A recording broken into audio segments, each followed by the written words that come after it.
السلام علیکم ورحمۃ اللہ وبرکاتہ۔ کیا آپ یا آپ کا کوئی پیارا کسی ایسی بیماری میں مبتلا ہے جو دوا سے ٹھیک نہیں ہو رہی؟ کیا ڈاکٹرز نے مایوس کر دیا ہے؟ کیا جسمانی تکلیف نے دل کو بھی بے چین کر دیا ہے؟ تو سن لیجئے، قرآن پاک اور احادیث نبوی صلی اللہ علیہ وآلہ وسلم میں بیماری کا علاج صرف دوا میں نہیں بلکہ دعا میں بھی رکھا گیا ہے۔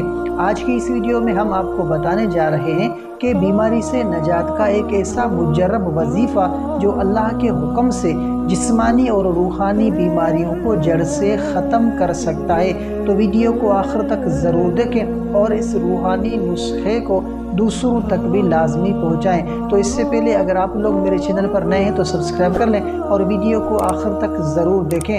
تو سب سے پہلا وظیفہ کہ سورۃ الفاتحہ کا شفا والا عمل۔ تو آپ نے کیا کرنا ہے کہ نبی کریم صلی اللہ علیہ وآلہ وسلم نے سورۃ الفاتحہ کو شفا قرار دیا۔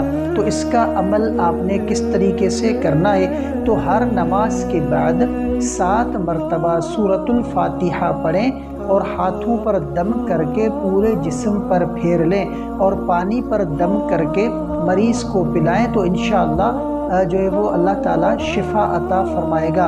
اور دوسرا وظیفہ کہ یا سلام یا کافی، یہ جو اسم ہے، یہ جو نام ہے، ان کا ورد آپ نے کرنا ہوگا۔ کس طریقے سے کرنا ہے کہ روزانہ صبح اور شام کے وقت 11 مرتبہ آپ نے یا سلام یا شافی جو ہے وہ پڑھنا ہے اور دم کر کے پانی پر پھونک ماریں اور مریض کو پلا دیں۔ اگر آپ خود مریض ہیں تو خود پڑھ کر پی سکتے ہیں، اور اگر کوئی اور مریض ہے تو اس کو بھی آپ دم کر کے پلا سکتے ہیں۔ تو یہ دونوں اللہ کے صفاتی نام ہیں جن کے ذریعے دل اور دماغ کو سکون اور جسم کو شفا ملتی ہے۔ اور تیسرا وظیفہ کیا ہے کہ درود پاک کے ساتھ دعا کا روحانی طریقہ۔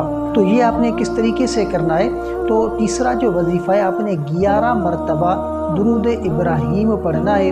اس کے بعد آپ نے 3 مرتبہ سورۃ الاخلاص پڑھنی ہے۔ اس کے بعد آپ نے دعا کرنی ہے کہ اے اللہ، تو ہی شافی ہے، تو ہی کافی ہے، مجھے ہر ظاہری اور باطنی بیماری سے نجات عطا فرما۔ تو یہ عمل 21 دن تک پابندی سے کریں، انشاءاللہ شفا یاب ہوگے۔ تو یاد رکھیں کہ بیماری کبھی بھی صرف آزمائش نہیں، یہ بندے کے گناہوں کا کفارہ بھی بن سکتی ہے۔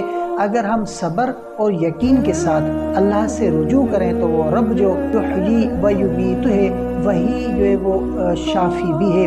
بس اپنا دل صاف رکھیں، توبہ کرتے رہیں اور اللہ پر مکمل بھروسہ رکھیں۔ جیسے ہی وظیفہ مکمل کریں، مریض کے لیے ہاتھ اٹھا کر اللہ سے مانگیں، کیونکہ اللہ کی جو ہے وہ رحمت بہت قریب ہے۔